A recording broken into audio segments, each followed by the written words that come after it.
So enough.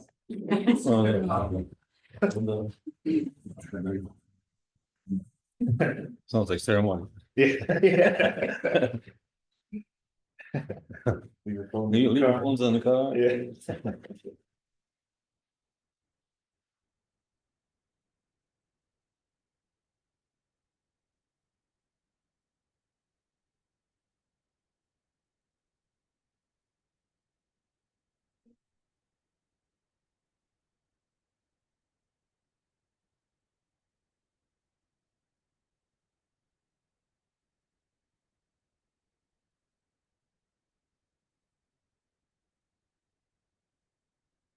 Great, hey everybody, welcome to the Winter Camp series at Racing Magpie. My name is Sheldon Starr, I'm the host today. But today I'm interviewing Jim Yellowhawk. Jim, you can tell me a little bit about yourselves, then we'll get into the questions. Okay. With that, KP, my name is Jim Yellowhawk. I'm just sharing with a friend. It's kind of rare for me to talk. It's hard to talk about yourself, And so, so this I'll say my art. My art is what speaks for me. So, but today I'll do my best. And I grew up in Eagle Butte, South Dakota, on the Cheyenne River Reservation, and my father, he's from that area, from Greengrass, and my mother, she's Onondaga. She's from the Iroquois Nation, and she's from the Eel clan. So I have two different tribes, that I was brought up with it, but I was brought up pretty much in Lakota ways, and my father also was a minister in the church. So for me, it seemed like it was kind of a little harder, because to study about our ceremonies and stuff because of the church. So that was, but other than that, it was good. I really was good life. Yeah, I mean, yeah, it is a little hard to talk about yourself, but we got some questions here that kind of help out with that. But first, you could just kind of tell us about your like your artistic journey, or like what you got started, kind of what paths you went down, anything you want to throw in there like that. All right. Probably when I was really young boy, living in a reservation, I was always liked art. I remember just so I was like third grade or so, we have little art contests, and I think that's the initial thing. And then my father also was an artist too. He was a painter, so he would be doing his paintings on the basement. So I'd go down there and check them out every once in a while, and that was a really kind of influence. Hmm. And then as a little older, there was assembly at our high school, and they had assembly on Oscar Howe, and I knew nothing about him. And so then there was actually a film by Alfred Hitchcock that did a film on Oscar. And I was only 14 years old, and I seen his film, and I was like, really, and this is amazing, I couldn't believe in his style and just this whole way of life, And so he was a really big influence, Yeah. influence on my my work. Yeah. Yeah, and you kind of just went over it, but we had a question, kind of like, were there any events or people that just helped you along? You did mention Oscar Howe and Alfred Hitchcock, stuff like that. Are there anybody else kind of like that weren't exactly artists that like influenced you to do your style of art, stuff like that? Probably some of there's some other artists in the community. Sidney Keith was a big one. Yeah. he kind of taught other artists in the community, you know, in the high school. Yeah. And then I watched them also, you know, that with the arts. Uh, were there any like musicians or writers, Okay. anybody like that? Yeah, I also like blues music, Yeah. and one of the probably big ones was John Lee Hooker. And Okay. I Yeah. was very when I was young, you know, younger, I always liked his music, and then probably when my wife was living, Ruth Yellowhawk, but she got me tickets to see John Lee Hooker and Etta James. So she flew out to LA, and then I got to meet John Lee, shake his hand. I liked his humbleness. Yeah. He was just like, you know, he was like 80 years old. Oh yeah. Sure. He was 80 years old, but Yeah. they gave influence as far as, you know, just like his way of life, you know. Yeah, that's really cool. And then you want to kind of elaborate on like the themes or messages in your artwork that you kind of want to portray. And you know, as artists, we don't always have to have a message, but Yeah. like looking at your artwork and stuff, it seems like there's a lot of messages in there or stories in there. Yeah. They're like a main theme of your artwork. Yeah, somebody could consider myself like a mixed media. You know, I do different things and different whatever is happening at the moment. Could be like, whereas like when 9/11 happened, and I was really drawn to, yeah, no, I couldn't go there. So I said, well, I could paint something. Yeah. So I did an art piece on that. I called Everything Rises. Oh sure. Yeah. And I actually, after it was done, I took it to New York City. Oh, did you? And then they gave it donated to a library Yeah. near Ground Zero. Yeah.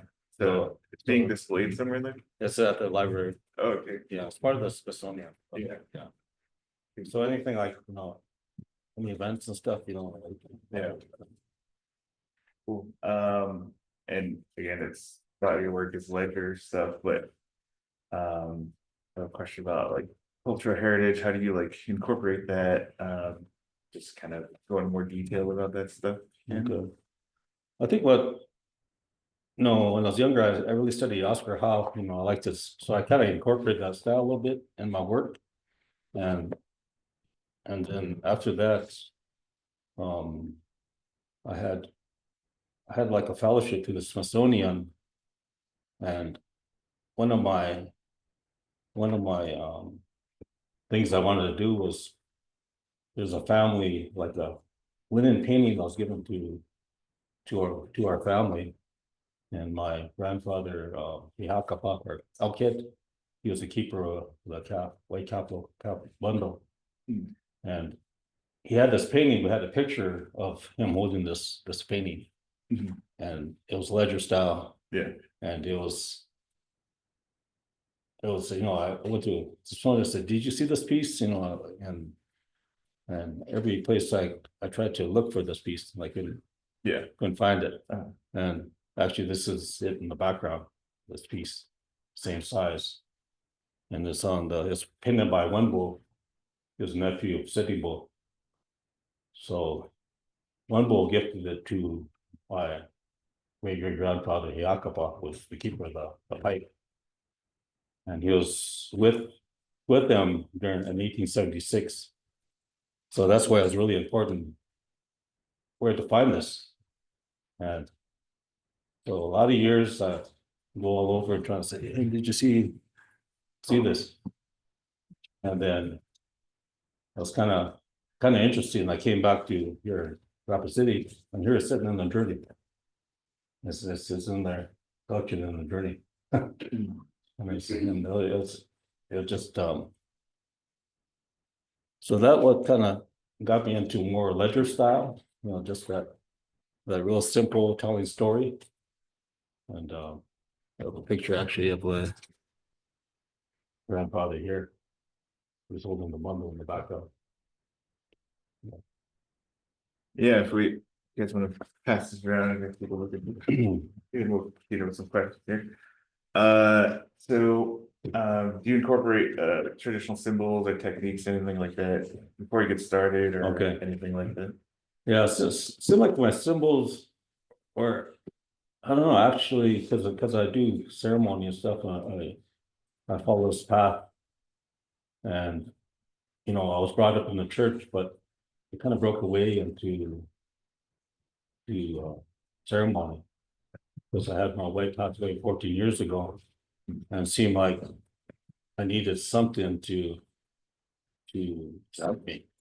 So that's where Inipi ceremonies came in, Yeah. into my life. And these things were amazing, you know, like, yeah, you know, from our creation story and the round stones. And that came to me into my life. And of all places, the first year I came out going through some hard time, and I remember sitting on the ocean front and I was praying to Akashla, doing my prayer. And after I got done, I seen a perfectly round cloud up in the sky. And I was like, we'll be like, you know, with this. And then I got up, let's get it. Yeah, let's get to me. So right off the ocean. You know, and that's where creation comes with the water and the stone, you know. So this way, so it's a lot of pieces I put these in my work, you know, stone, you know, feathers, you know. Yeah. But they, yeah. Yeah. And you know, just to trail off of that too, like how does your art contribute to the preservation or revitalization of like our culture, like just keeping it alive, our culture alive and stuff? Like, do you kind of want to keep that alive or Oh, yeah. portray that you know, we're keeping that going and everything? Yeah, that's pretty much my life. Yeah. You know, Yeah. everything I do is, you know, that, you know, is, you know, preserving Yeah. culture, yeah. Cool. Yeah, actually, have any younger artists come to you for like advice or guidance or anything like that? Or maybe regarding art, or does anybody want to learn from you? Anybody come up to you with that stuff? Yeah, it seemed like it's all kids come up and just wanna, I don't know, I had a young man come up and just shake my hand, and, you know, so I always try to encourage them and try to, you know, if they have the interest to follow the path, you know. Yeah, Yeah. yeah, it's pretty tough to be a full-time artist now. Yeah. Yeah. Mhm. But yeah, speaking of that, what are the challenges and opportunities facing like native artists today? Do you, in your opinion, like, It seemed like for me, we had a time where everything was really was really good, and seemed like my art was selling more. yeah, And we had the movie Dance with Wolves come out, oh yeah, sure, and then it seemed like after that everything was, you know, I used to do a show called Northern Plains okay, Art yeah, Show in Sioux Falls, yeah, and that's kind of been idle, but they're gonna bring it back, so it's be really nice. yeah, But I remember right after Dance with Wolves, it was like amazing. yeah, And now I have collectors that bought my work, but they're getting older. oh yeah, sure, And so, you know, it seemed like that, you know, it's not as much. yeah. Hmm. Yeah, that was kind of like a whole different time period. Mm. What do you like notice the most with native art back then versus like now? What like what's the main things you see changing? I think it's the change of the times. Mm, You know, I see a lot of contemporary, you know, and which is good, you know. yeah, I really like that, you know. yeah, Yeah. yeah. Is there like any messages in your artwork that you really want to get through, like show people or tell people about? Um, that's always something, yeah, I'm always trying to tell a story, you know, tell something that happened. And like another one, I have this ledger here. And was sure. There's another thing that happened to me 2 years ago. And my story is that I was going through a hard time and I went to a NEPI. And then NEPI, they told me that you're gonna get a feather, an eagle feather. And I said, okay, said come back next week. So I did. So so I went back home. I remember that NEPI was like on a Sunday. And I was coming back to Rapid, and I live up in the hills up here, and I was coming back to town, and I see these two birds. I see a magpie and an eagle together, and I said, "Oh, I need to take a picture of this." So I pulled my vehicle off really quick, and when I got out of the car, I looked up. There was that eagle flew off, and that magpie flew off. But as I looked in the ditch, there was a feather. Yeah, with feather, and so I called my friend, I said, I think I got that feather early. So I brought it back to the ceremony and showed him, and it was meant for me. So that eagle, I remember he flew off and he was looking at me, and I picked it up and I said, man, whoopee, like, you know, it was powerful. So stories like that, you know, I like to share, you know, because these things happen to me, and you know, keeps me in balance, keeps my heart going, you know. So yeah. Yeah, cool. Yeah, after the interview, you guys can check out that stuff. We have another piece sitting over here. Would you mind kind of elaborating on this one here? Well, this piece is gonna, like, I'm trying to, you know, I try to do different things, innovative things.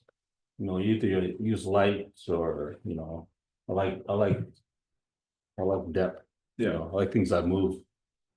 And so this is one of those examples of, I've done 3 of them already. It's just a buffalo hunt and just a really contemporary. Yeah, cool. Yeah, we'll get one of these questions right up here. Were there any like events or people that ever made you like doubt creating art or doubt your abilities or anything like that? And that's a little negative, but Yeah. a lot of interviews we don't get to get into that type of stuff. But I think you know. I think for me, when I was really young, and one thing I got a little bit adult was from my elder, because you know, I was raised in a church, and then an elder said, well, you don't paint that. And you know, it seemed like that really stuck with me, you know, I didn't really know what to paint or not to paint. But so that's the only time I can really remember that it was, you know, something about adult, you know. Yeah, challenging you. Yeah. Okay, cool. What do you call your art? If you feel like it fits into a category, like what category do you feel like it fits into? I'd say mixed media. Yeah, because I try different things. Yeah. Because it's kind of interesting. I've done Santa Fe a few times, and every time I go down there, they can't put me in a certain category. Oh yeah, sure. So they say, oh, I can put you there, I can put you here. So finally it ends up being mixed media. I don't like doing mixed media because there's tons of artists that do it. Yeah. So you're just getting a prize and not too good. Yeah. You do like a lot of ledger art, and you know, general public, you know, a lot of people don't know where it came from or why it started. Can you just kind of like elaborate, let people know how it started? Yeah. I probably say it's kind of started to from this, you know, from the hide paintings and stuff. Yeah. You know, the pin and hides, and then I went to, you know, ledger paper. Yeah.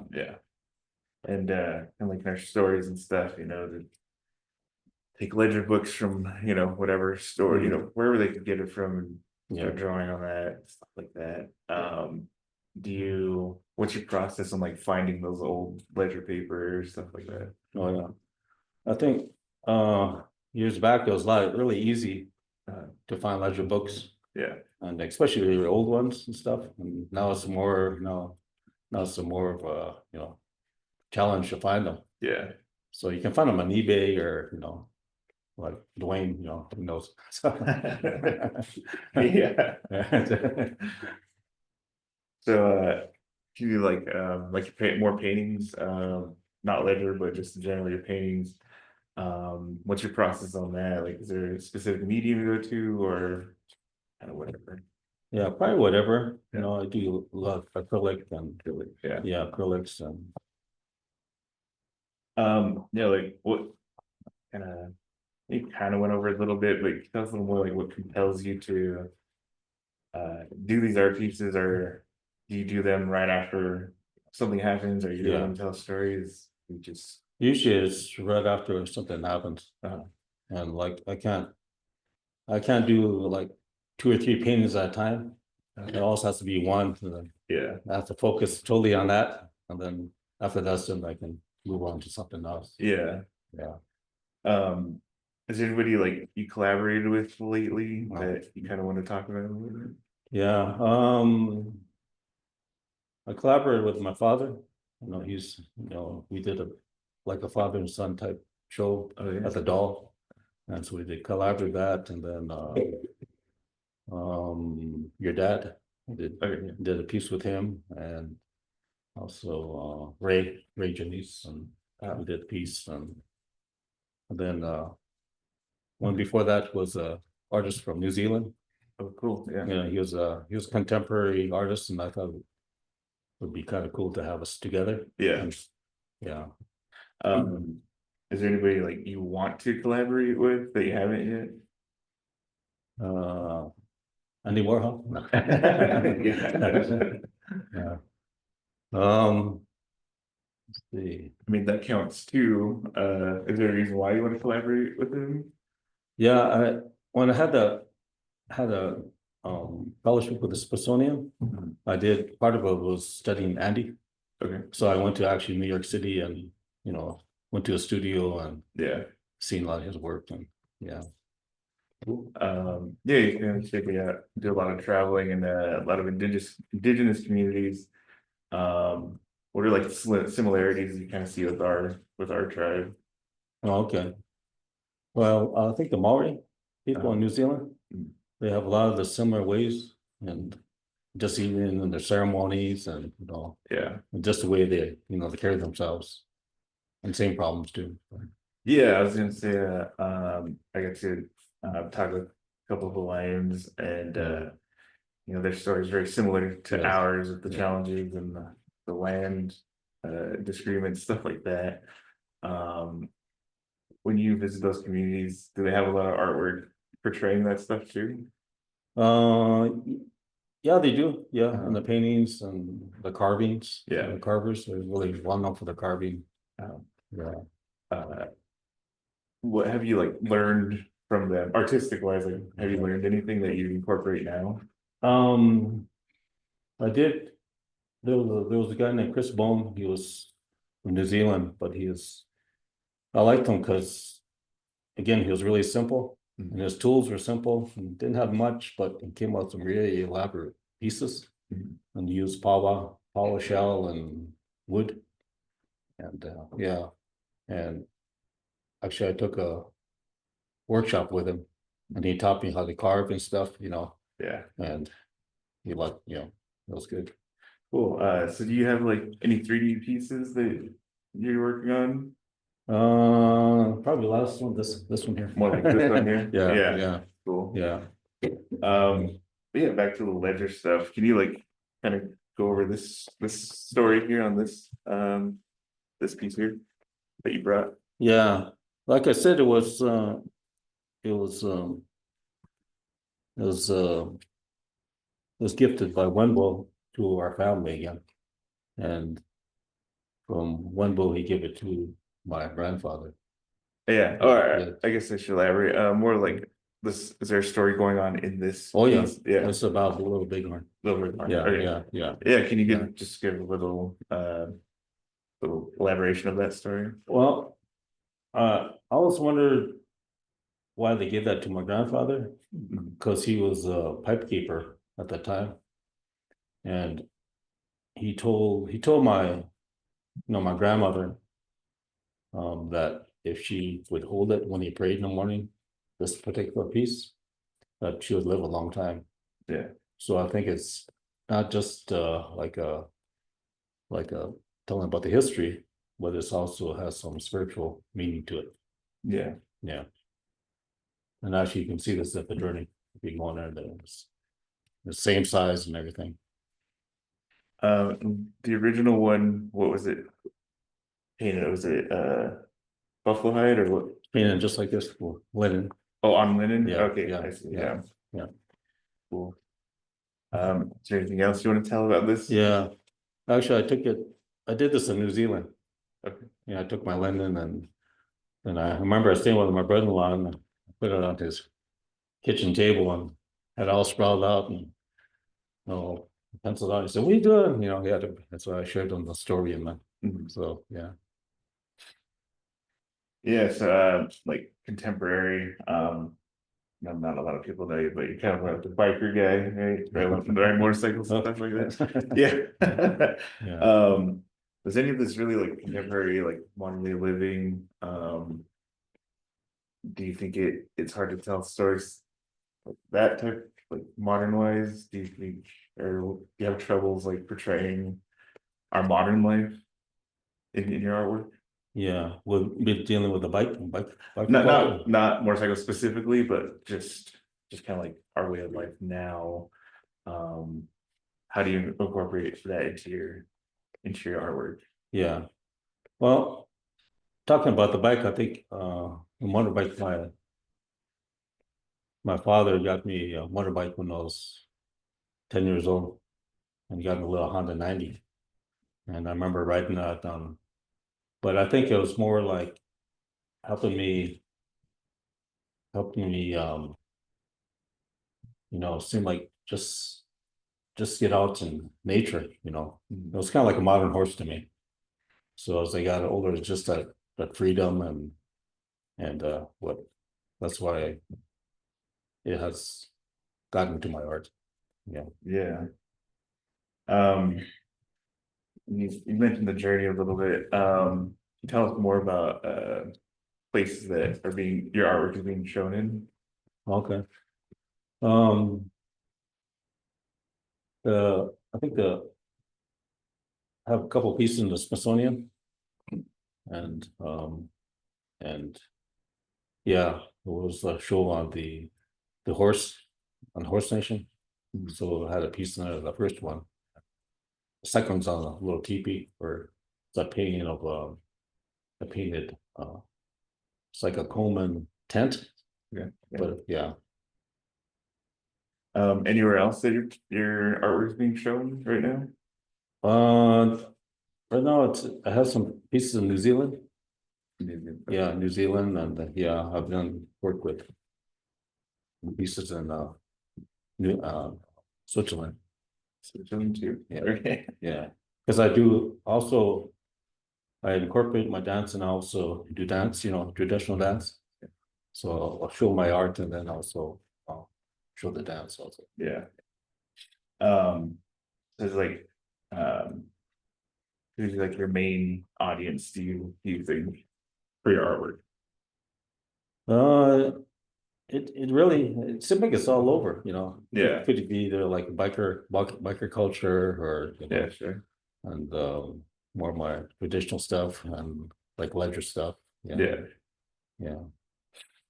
Um, and sorry, we're kind of gonna come back around because we gonna get more in depth of stuff like that into like our traditional culture and stuff like that. Is there any like stories that not through artwork, but you just kind of want to let people know like uh how we're still here basically? Like it's yeah, it's not really solid question, but yeah, if you want to kind of tell people, uh, like, maybe we'll move on to another question. Okay. I gotta get this one. I gotta read that one. I thought they, no. Yeah. Yeah, is there any like events that, any recent events that you started ideas for artwork or pieces? Yeah, I think recent events was, been doing glasses, like ledger on glasses. So I just came out like the past couple months. That's something new and different, that I'm pursuing, I guess. Yeah, or like any world events that are influencing you right now? Uh, yeah, I have something coming up, but then it's not solid right now, but it's going overseas and yeah. So I can't say too much. That's a Yeah. secret, you gotta wait. Gotta wait. Wait, tell her, but yeah, okay, cool. Yeah. So you're talking about musicians earlier. Yeah. Do you do music at all? Yes, I collected flutes, Okay. wooden, and over the years. So I like playing the flute. Do you play any outside of like this type of art and music? Do you do any other type of expression or any mediums, other mediums? Let's see. I think that's it, Yeah, Oh, yeah, yeah. great. Maybe the dance, Uh-huh. maybe the dance, but Yeah, can you is it like what keeps you dancing lately? oh, okay. Well, going back to why when I first started dancing, I was probably in my 30s, and growing up, I was wanted to dance, but I was raised in the church, and it seemed like there was a restriction on dancing until and until I got a little older. I was saying, why can't we dance? Why can't I dance? Mhm. So then I remember when I was like 29 years old, and I had my friend Michaela Brian Akipa. He's a flute player and traditional dancer. And I said, Brian, I said, I like to dance. So can you help me out? And he said, yeah, sure. And he said, I like to do it the appropriate way, bring in the circle, dance circle, and have a meal and bring you in. So he got helped me get my outfit together and because I always like to, I remember being really young, and, like I almost had to escape from the church. I was like a little guy, and I hear that drum beat, and I want to go there, there's something pulled me in. So I remember sitting on those bleachers, just watching these amazing dancers, Steve Charging Eagle was one of them, and I was just really, was my, thing to dance. Yeah. Um, what type of dance do you do? What category do you dance in now? We call it men's traditional. Mentioned it, And yeah, if you can just kind of, if you know the history of that, can you like kind of give us a little history of why we dance that way? yeah, yeah, it's I think like it's one of our oldest dance. And I remember, watching these, dancers from back home but I remember doing a performance in the hills and with my father. And I remember we were doing this dance we call chicken dance. So we're getting ready and I started playing the song and here a prairie chicken popped up and it just and he came right down to us. And then I was thinking later if we would have left it, he probably would have danced with us.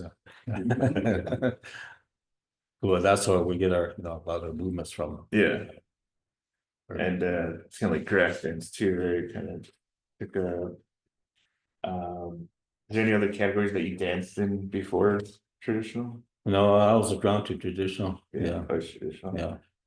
Cool. Yeah, you mentioned, you kind of grew up in the, you know, Eastern, religion, you know, the church, stuff like that. Um, when you were kind of leaving that religious lifestyle, um, was kind of like the most difficult part of that? To leave. Yeah, like, or did you have a difficult time kind of going back to our traditional spirituality? Um, not really. No, I was always was drawn to it, I'd say. And I think the the biggest thing was after my wife passed away from cancer, about, 15 years ago. And I was kind of searching for anything to help me, you know. I tried different things and seemed like our ways are the nippies and ceremonies. Mm. And that's where I started, that really opened up. Yeah. Yeah. It's like I grew up in a time when, you know, I went to a Catholic school, Yeah. and I'm not, still pretty young in general, I guess, but yeah, I went to Catholic school, and yeah, we weren't taught, you know, our traditional ways, but at home, you know, I got to grow up in our spirituality. So it is a little odd, kind of trying to live both worlds, you know, Yes. and as as an artist, you kind of have to live both sides, you know, and to to live in the Western world, basically. Is there any difficulties like just kind of living through life in just being native in general? Because it is kind of like living two lives, basically. And, you know, we have to live in the Western world, Yeah. but we also have to kind of keep our traditional ways. What do you think is like the hardest part about that? I don't think it's really get difficult for me. Yeah. It's so, it all seems natural, Mm. Yeah. So and you get to teach a lot of people about, you know, our spirituality, our culture, stuff like that. Do you This is kind of why you go overseas and other countries and stuff like that? With the Switzerland, I did, like kind of share dance. And then a lot of times I can take my art along, so I can do both. Yeah.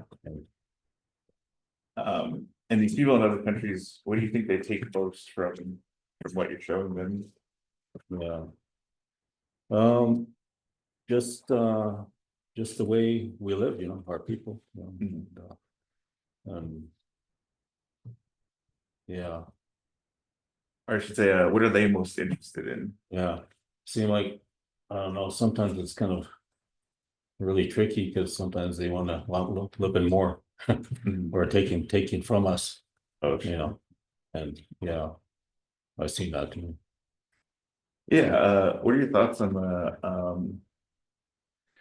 kind of I'd say in my example would be fashion right now. There's a lot of non-native people using, you know, cultural designs now.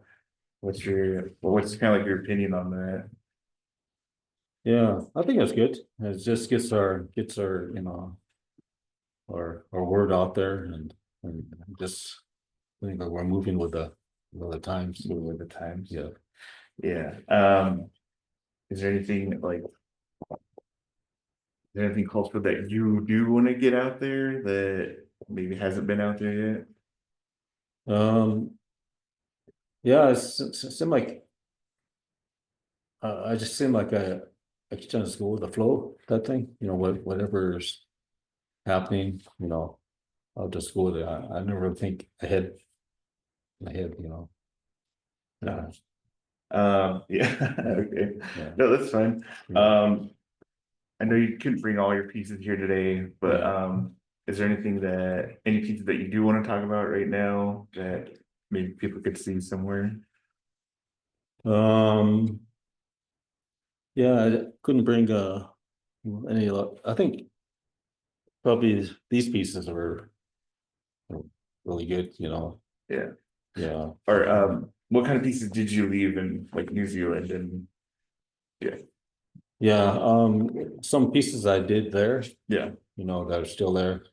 And they kind of, a lot of times they incorporate the Maori with our culture. Mhm. So a lot of those pieces I'll leave there, you know. Yeah. So what was that collaboration like? Like, what medium did you guys? Like the last one I did was, he was a he worked with, he was a painter Mhm. and he was contemporary um, and he was what the Kia, the turtle. Okay. And so I incorporated that, our two together. Mhm. And, Cool. Yeah, we're kind of out of these questions right now, but yeah, kind of like, is there anything that we haven't covered that you kind of wanted to talk about? yeah. Um, Probably something I've heard, I can't remember, but no, I think I'm pretty good, you know. Yeah. Yeah, yeah, Okay. Yeah. yeah. If you open up now to the audience, we have some questions up here for. Let's start with you. First thing I need to know, where can we get your glasses? Where Oh can my we God, get your glasses? That Uh, price? usually, if you're, you know, with the Oyate, you're not, okay, then you can get them online then. Oh, just on Yeah, they have like a website. paper.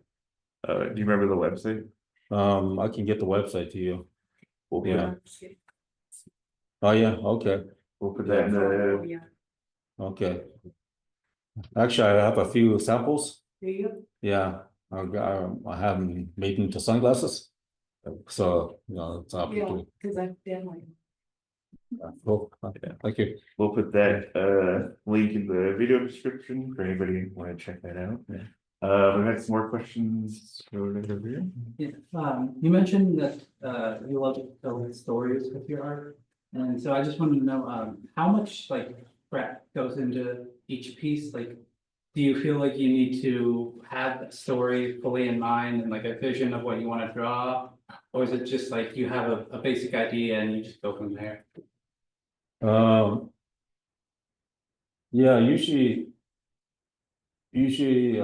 I have a vision for, you know, something like really strong, you know.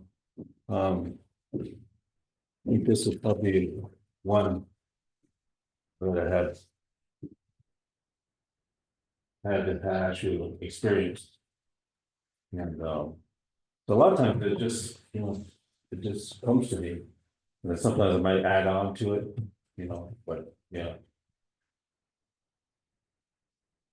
It's, and I've seen some more hands. Who else had a question out here? There's one. Well, going off that, you have a hard time finishing the pieces, like it gets to like that final 5%, like the quick process, or do you kind of like linger? Uh, Sometimes it's, yes, it could, sometimes it comes quick. And sometimes it might go like 2 or 3 weeks, you know. And something might else come into my mind that, oh, I'm gonna put that down, you know. Or I forget something about them, yeah. We have another one. same thing with the glasses. Are you gonna be having some of your glasses at some of the businesses downtown, the opticals? I'm not sure, see, that's all their business, you know, Yeah. where they, you know, promote that glass. So they're, So far, I think there might be other places you can get them, you know. so like when you have set up a vendor, when you have them. I think so, Okay, yeah, great. yeah, that's the next one, so. Next call or so. Yeah, when is your next show or market that you're gonna be doing? Let's see, what's next one, I'm going to New Zealand next week, and there's a art show over there I always get into, so Yeah. that'll probably be my next one. Okay, Yeah. what about your next like local market or show? Local one, yeah, probably the powwow, you know, some of the powwows usually set up, you know, Like Yeah. Black Hills House. Black Hills, oh, yeah, that's a big one, yeah. Cool. And Yeah, on Northern Plains, Archer, Northern that's coming back, so. Northern Plains is in Sioux Falls, right? Sioux Falls, Yeah. Well, oh, you mentioned the glasses. Can you kind of like tell people about that? I know it's pretty new, so. Yeah. The glasses came about, there was a fashion designer in Canada. And we used one of my blankets, Pendleton blankets I designed. And the eyeglass company said, who did that? Who did that blanket? And then that's how it started. They got my name and just went from there. Yeah. Yeah. Is there anything? Oh, got a question over here. I'm really interested, I love the colors in all of your work. Mm. Is there a process that you go through to pick the colors, or like how you combine them? Or how you decide to pick purple or green or orange, or how you pick the colors? Is there like a process that you use for that? It's not really a process. I think whatever comes to me, you know, whatever to make that piece strong, you know, I'll pick the colors in, you know. So it's not, no formula or anything, you know. Yeah, and like color theory and stuff like that. So you don't use any of like that type of training. I know, like we all took art classes. Yeah. And they teach you some color theory and color wheel stuff like that. Do you use any of that?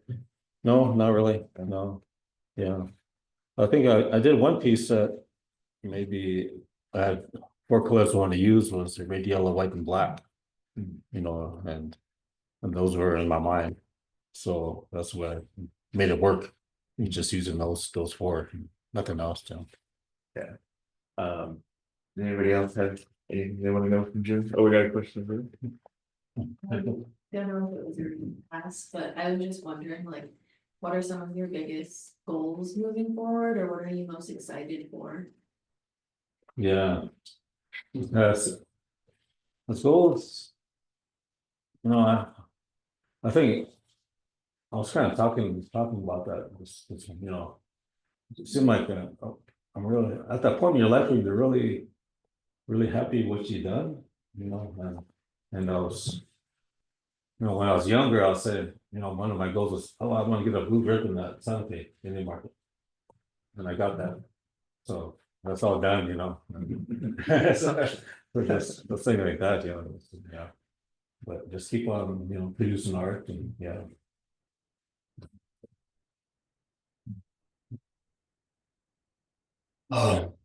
Just looking at your work and how it's all rendered by hand, and then I looked at your latest one, kind of getting in, are you moving into the graphic art movement of sorts? Yeah, I think I was trained to be graphic.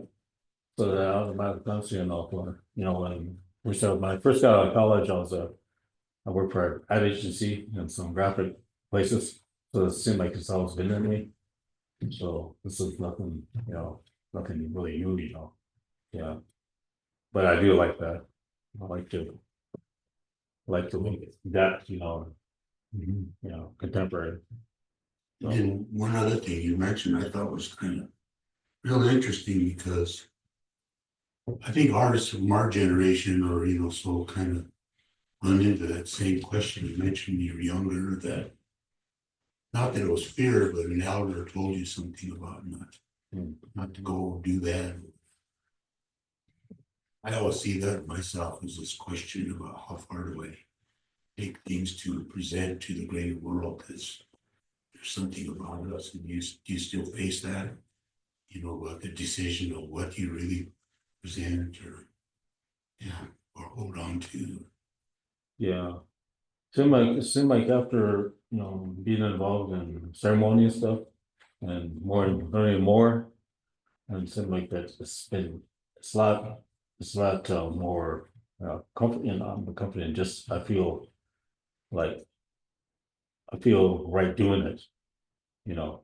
Otherwise, you know, if I didn't have the ceremonial teachings, then you know, that'd be kind of harder.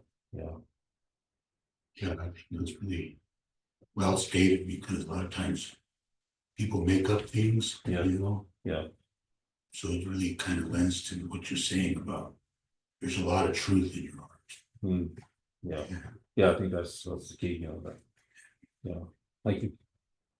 Mm. Well, trying to figure out how to form this question, it just going round and round, but I guess. Do you feel there's competition among native artists? I don't know how else to say that without, you know. Is there a competition when you go to these art markets?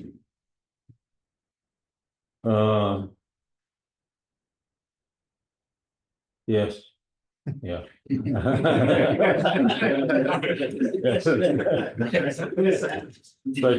Especially when you get down to Santa Fe.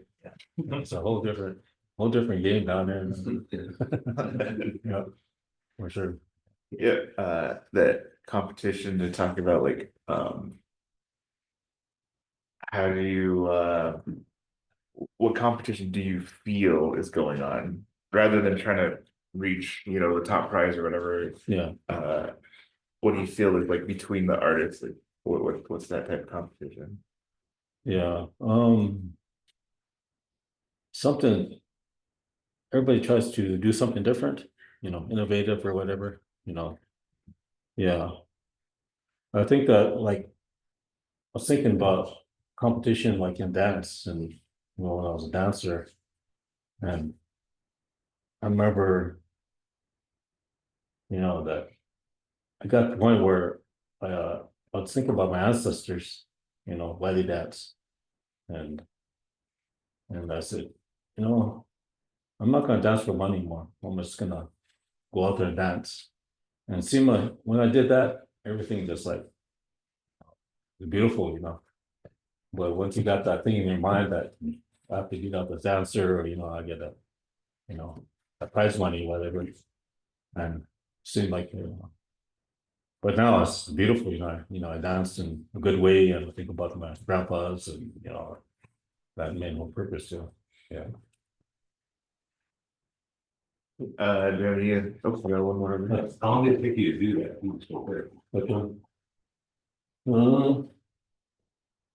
Couple hours. No. No, probably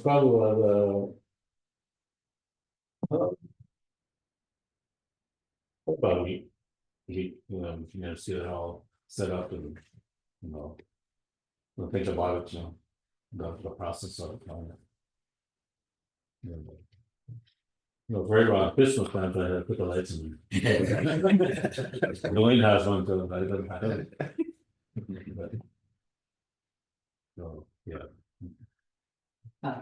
How much would you say of like modern traditional art education do you feel goes into your work, like things like color theory or like following a specific path to like all the different steps versus just sort of going with the flow in your art? You say there.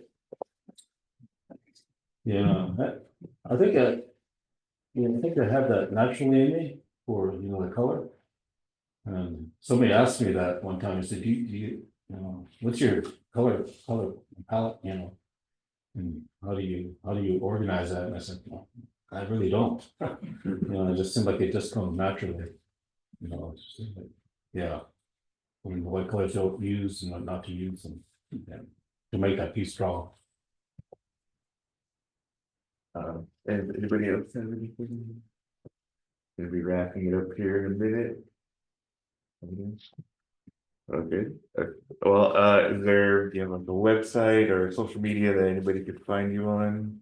I think the biggest was on Facebook, you know, I have an art page, so that's what I usually post what I'm doing or, you know, at that moment. So. I'll put Jim's Facebook page in the video description as well. Before we go, is there anything you want to tell anybody or your final message in this video? I always encourage the youth to see these young guys here and seem like they're really interested in art.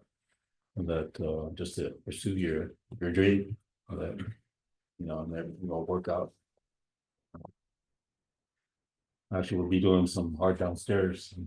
But, yeah, Is your son an artist? my son, yeah, I know he's. yeah, my son Gabe, yeah, he's an artist, he has a talent. But, yeah, but now he's a park ranger, Yeah, so, yeah, he enjoys that. And, but he is an artist. yeah, he can do art, yeah. Mm. All right, well, thanks for everybody, thanks for tuning in, whoever's watching live, there'll be more in this series, and next time you can get out here and do the workshops, you should do that, yeah, thanks everybody for listening, and thanks for everybody.